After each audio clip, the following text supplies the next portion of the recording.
It was just after 11:30 a.m. on December 17th, 2010, when a 26-year-old fruit vendor stood in front of the governor's office in Sidi Bouzid, Tunisia. His clothes soaked in paint thinner, his breath shallow, his body trembling.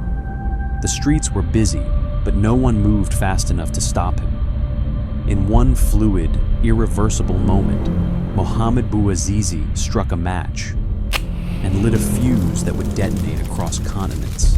The flame engulfed him rapidly, his skin blistered under the blaze, his arms flailing wildly as onlookers panicked and rushed to his aid, dousing him in water. For a few seconds, the world shrank to one man on fire. Then it expanded violently. Within hours, footage began to circulate, first through local networks, then across borders. The streets of Sidi Bouzid exploded, not just in sympathy, but in rage. But this wasn't just about a fruit cart or treatment from law enforcement on that specific day. This was oxygen meeting gasoline, a generation's humiliation combusting into revolution. Bouazizi wasn't a politician or an activist. He never wrote a manifesto. He had a high school education and a dream of buying a van to expand his fruit business. What he got instead was a system that crushed him: bribes, police harassment, and a state that treated dignity like contraband. Earlier that morning, Mohamed left home to go and sell his goods as usual. But when he put them on sale, police officers asked him for bribes. Mohamed refused to pay. His goods were seized and put in their car.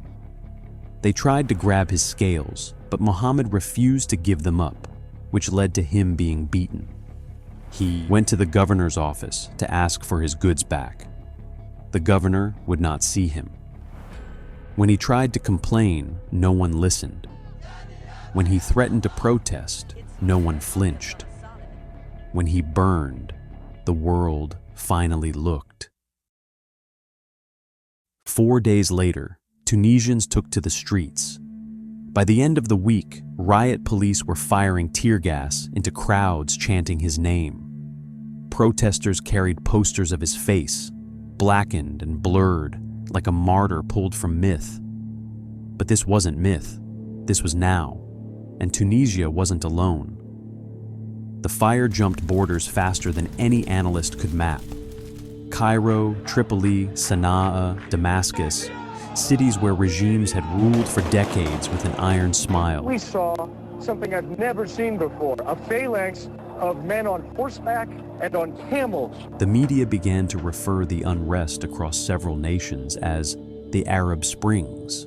By January 14th, Tunisia's president Zine El Abidine Ben Ali boarded a plane into exile, leaving behind 23 years of autocracy and a nation in revolt.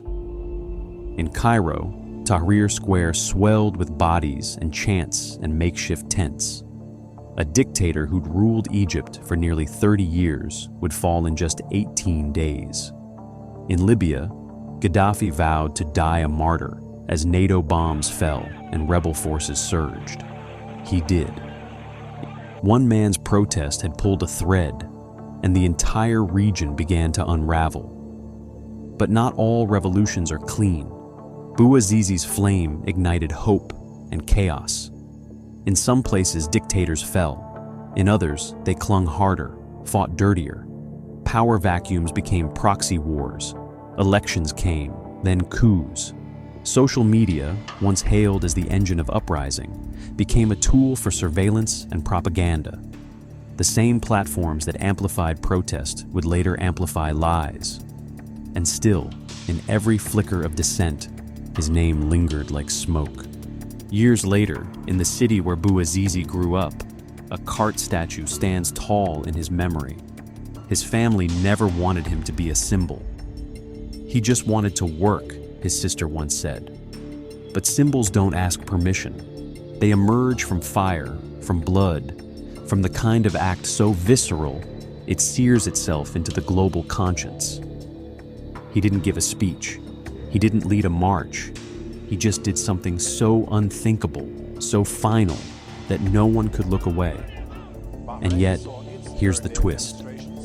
Despite all the governments that fell, all the headlines, all the academic theories that tried to chart the ripple effect of one act of self-immolation, very little has changed for millions like him.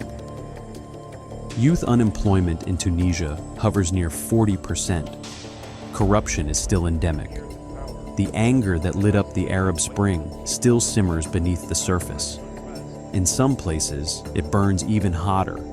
But if you look closely, you can still see the mark he left. In the refusal of silence, in the graffiti sprayed across alleyways in Amman and Algiers, in encrypted group chats plotting tomorrow's protest, in every chant that begins with the word dignity. Because sometimes revolutions don't succeed by winning. Sometimes they succeed by refusing to forget. So, how did one man setting himself on fire impact the world? He proved that even in a world anesthetized by screens and systems, one body in flames could still wake up a generation.